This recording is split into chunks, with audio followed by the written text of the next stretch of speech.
Welcome बच्चों, unique learning M YouTube channel पर आप सभी का स्वागत है। बच्चों, हम लोग नरेशन पढ़ रहे हैं, ठीक है।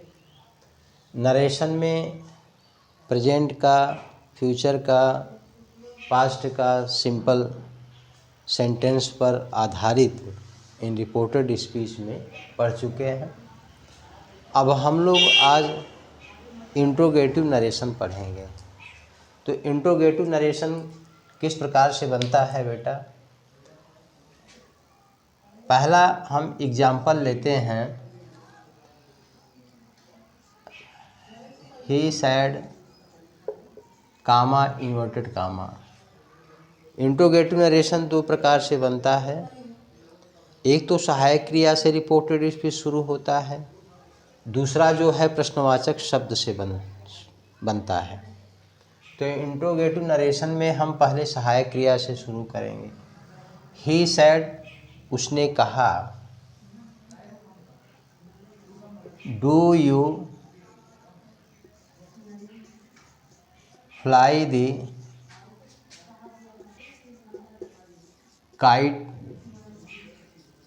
बॉयज। उसने कहा, क्या तुम पतंग उड़ाते हो बच्चों? तो यहाँ पर यू है ऑब्जेक्ट और फिर लास्ट में जो है बॉयज़ को संबोधित किया है। तो अगर इस तरह से आएगा तो इसका मतलब यहाँ किससे कहा? बॉयज़ से कहा। किससे कहा? बॉयज़ से कहा। तो हम यहाँ पर लिखेंगे, अगर प्रश्नवाचक जो मेरा वाक्य है वो सहायक क्रिया से शुरू हो रहा है तो हम कामा इन्वर्टेड कामा को हटा करके इफ़ या वेदर का प्रयोग करते हैं। ही सैड, ये जो है ये चेंज हो जाएगा आस्क्ड में। किस में चेंज होगा बच्चों? आस्क्ड। सैड या सैड टू आस्क्ड में बदल जाएगा।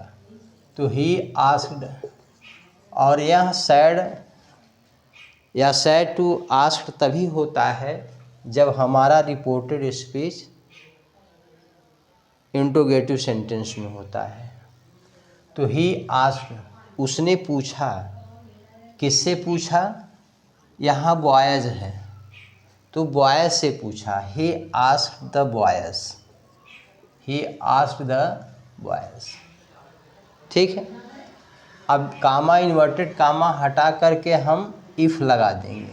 क्या लगा देंगे? इफ़। या वेदर का प्रयोग करेंगे।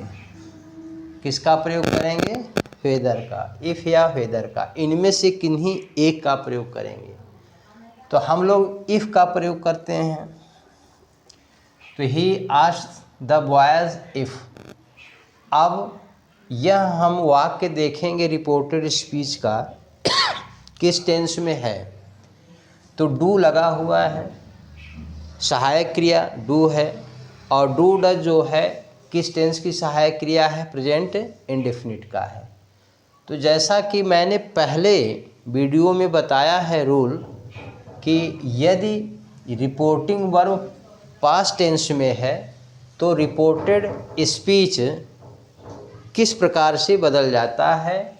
प्रेजेंट इंडेफिनिट टेंस में है तो past indefinite tense, present continuous tense है तो past continuous tense, present perfect में है तो पास्ट परफेक्ट। इस तरह से हमने बताया है एक चार्ट लिख करके। उम्मीद करता हूँ कि आप लोगों ने उस चार्ट का अध्ययन कर लिया होगा। He asked the boys if. अब इसमें सब्जेक्ट क्या है? यू है। क्या है? यू है, ठीक है। Do you fly the kite boys. क्या तुम पतंग उड़ाते हो लड़के? ठीक है, या लड़कों। तो लड़कों से उसने कहा, और यहाँ पर सब्जेक्ट जो है यू आया। तो लड़कों से उसने कहा, लास्ट में बॉयज़ है तो लड़कों से उसने कहा, तो लड़का ऑब्जेक्ट हो गया था रिपोर्टिंग वर्ब का, तो ही आस्क्ड द बॉयज़ हो गया। इफ़, अब यहाँ यू है तो यू सेकेंड पर्सन का करता। अब यह सिंपल सेंटेंस में बनेगा। यू जो है सेकेंड पर्सन का करता है, ठीक है। तो सेकेंड पर्सन का करता जो है SON अपान 1 2 3 मैंने बताया था। तो सेकेंड पर्सन का करता रिपोर्टेड स्पीच का रिपोर्टिंग वर्ब के ऑब्जेक्ट के अनुसार बदलेगा। तो ऑब्जेक्ट क्या हो गया, दी बॉयज हो गया। क्या हो गया, दी बॉयज हो गया। तो दी बॉयज जो है वो थर्ड पर्सन है, प्लूरल नंबर है। तो थर्ड पर्सन का जो प्लूरल नंबर का जो प्रोनाउन होता है वो दे होता है बेटा। क्या होता है, दे होता है। He asked the boys if they, क्या हो जाएगा, दे, ठीक है। अब इसमें नाट तो है नहीं और सहायक क्रिया से यह वाक्य शुरू है, तो मैंने बताया कि सिंपल सेंटेंस बन जाएगा। तो जब सिंपल सेंटेंस बन जाता है तो क्या होता है, पास्ट इंडेफिनिट टेंस में सिंपल सेंटेंस का नियम है कि मुख्य क्रिया का दूसरा रूप लगता है। कौन सा रूप लगता है, कौन सा फॉर्म लगता है, दूसरा फॉर्म लगता है। तो फ्लाई का क्या हो जाएगा बेटा, फ्लू हो जाएगा, या FLEW। तो he asked the boys if they flu, बाकी जो बचा है उसको हम लिख देंगे द काइट, ठीक है। अब यहाँ जो इंट्रोगेटिव मार्क था ये हट जाएगा और फुल स्टॉप हो जाएगा। तो इस तरह से प्रश्नवाचक वाक्य जो होता है, जो सहायक क्रिया से शुरू होते हैं, इस प्रकार से बनता है। दूसरा हम देख लेंगे, Ravi said to me, comma inverted comma. Ravi ने मुझसे पूछा, आर यू नॉट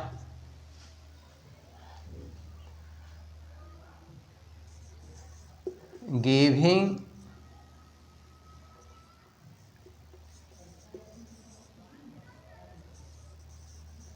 हिम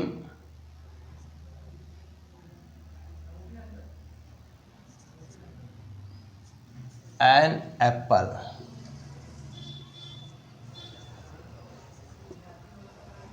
ठीक है, रवि ने मुझसे पूछा क्या तुम हिम मीन्स उसे एक सेब नहीं दे रहे हो, ठीक है।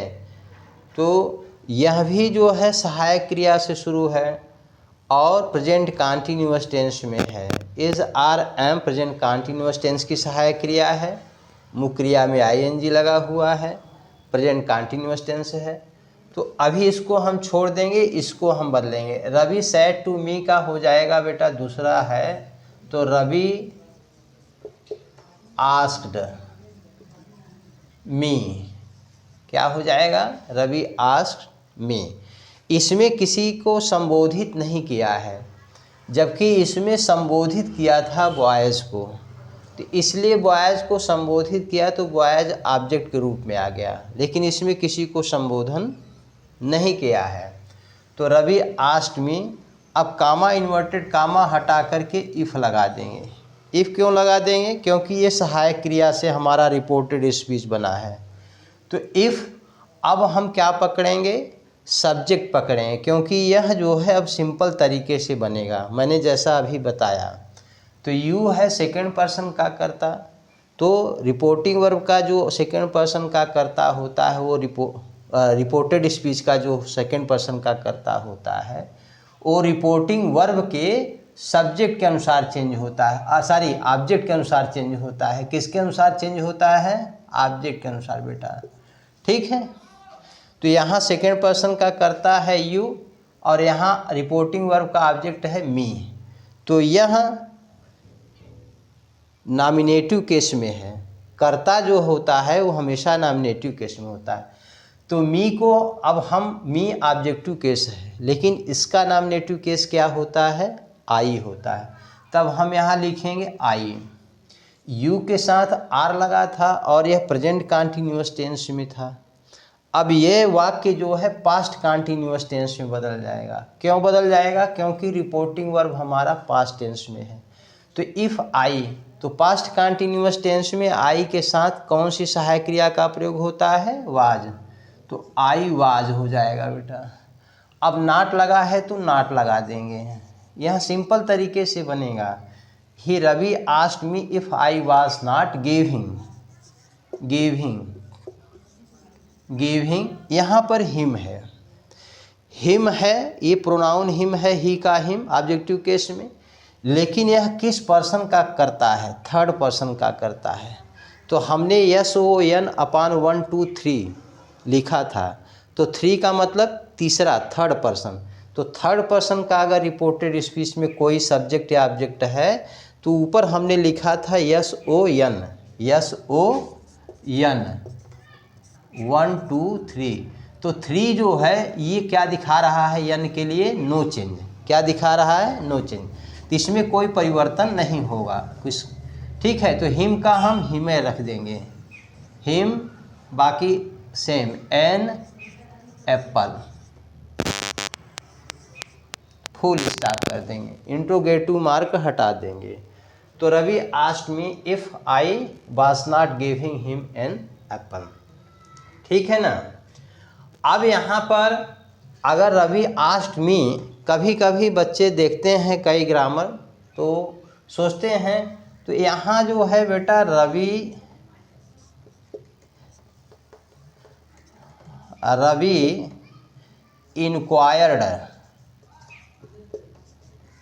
इंक्वायर्ड अगर हम प्रयोग करेंगे तो ऑफ मी हो जाएगा। बाकी सेम चीज़ वहीं रहेगा, Ravi inquired of me, Ravi ने मुझसे पूछताछ किया। ठीक है ना। इस तरह से भी बनता है। आस्क्ड के जगह इंक्वायर्ड अगर होगा तो ऑफ ज़रूर लगा, इंक्वायर्ड ऑफ मी। लेकिन मोस्टली जो है हम आस्क्ड से ही बनाते हैं। ठीक है। अगला वाक्य है तीसरा,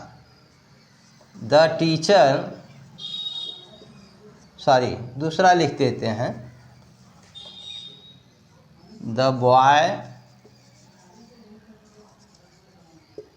सेड टू द टीचर।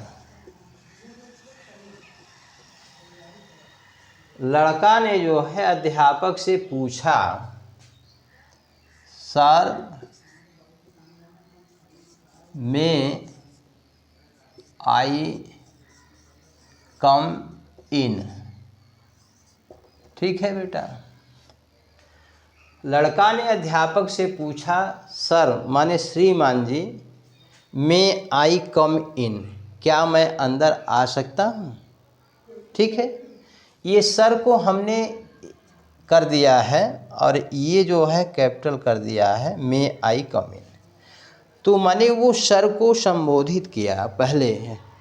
तो सर, मैडम, काइंडली, प्लीज़, ये सब जब आता है तो रिपोर्टिंग वर्ब किस तरह से बनता है उसको मैं बताना चाहता हूँ। तब the boy said to the teacher, sir may I come in. अगर सर मैडम रहेगा, ठीक है, तो ये सर मैडम जो है ये रिस्पेक्ट का सूचक शब्द है, आदर का सूचक शब्द है। तो हम यहाँ पर चाहे ये सिंपल रहे बेटा या इंट्रोगेटिव रहे, सब में यही नियम लागू होगा सर मैडम के लिए। तो तीसरा है द बॉय, ठीक है, सैड टू किस में बदल जाएगा? अगर हमारा रिपोर्टेड स्पीच इंट्रोगेटिव में है तो द बॉय, अब सैड टू आस्क्ड बदल जाएगा बेटा, द बॉय आस्क्ड। ठीक है, द बॉय आस्क्ड किससे पूछा? द टीचर से। तो द बॉय आस्क्ड रिस्पेक्टफुल्ली, ठीक है, द टीचर, या the boy asked the teacher respectfully. The boy asked the teacher respectfully,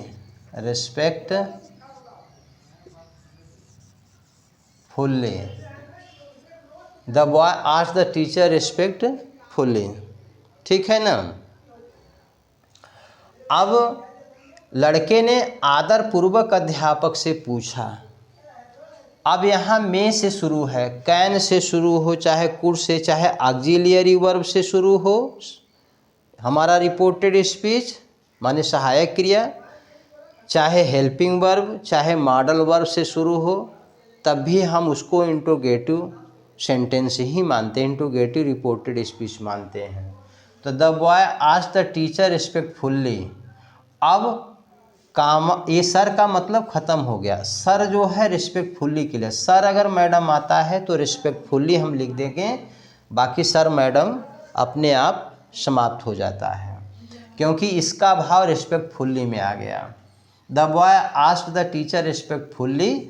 अब ये जो है मॉडल वर्ब से शुरू है, तो हम यहाँ इफ़ लगा देंगे, सेम नियम वही रहेगा, इफ़। अब आई फर्स्ट पर्सन का है तो फर्स्ट पर्सन का रिपोर्टिंग वर्ब के अनुसार चेंज होगा। फर्स्ट पर्सन का जो उसमें सब्जेक्ट ऑब्जेक्ट रहेगा रिपोर्टेड स्पीच में, तो यह जो है कहाँ चला आएगा बेटा, ये इस पर चला आएगा। तो द बॉय है, लड़का है, लड़का एक वचन है, इसका प्रोनाउन क्या होता है, पुल्लिंग का ही होता है, और वह नॉमिनेटिव केस में रहेगा, क्योंकि यह नॉमिनेटिव केस में है। तो इफ़ ही। अब यहाँ में जो है, मे, कैन, ये जो है प्रेजेंट टेंस को दर्शाते हैं, तो यही पास्ट टेंस में क्या हो जाता है, मे का माइट हो जाता है, कैन का कुड हो जाता है। If he could, if he could. और कम का जैसे मैंने बताया था, ठीक है, कि कम का गो हो जाता है, तो इफ़ ही कुड गो, इन है तो इन रहेगा। अब इंट्रोगेटिव मार्क समाप्त हो गया, फुल स्टॉप लगा देंगे। तो the boy asked the teacher respectfully if he could go. अगर सिंपल रहेगा तो भी होगा वहीं, जैसे कि आई में कम इन, मैं अंदर आ सकता हूँ, या I can drive A car, या आई ड्राइव ए कार, इस तरह से होगा। प्रश्नवाचक वाक्य अगर हमारा नहीं होगा रिपोर्टेड स्पीच का, तो क्या हो जाएगा, the boy asked the teacher respectfully that लगा देंगे। एक उदाहरण समझा देते हैं। चौथा जो है, he said, comma, inverted comma, madam, madam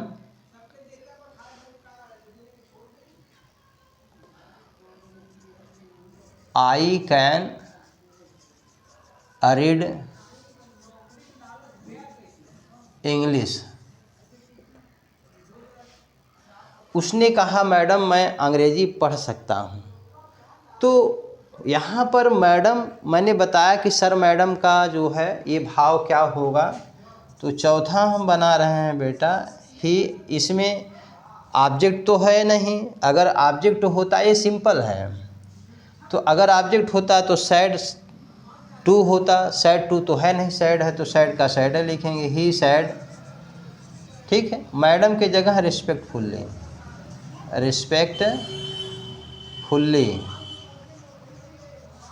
रिस्पेक्टफुल्ली, he sad रिस्पेक्टफुल्ली that.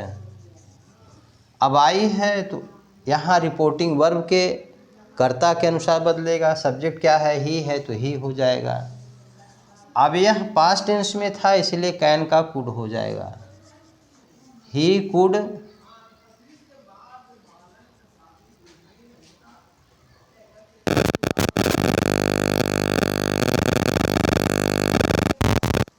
he could read English।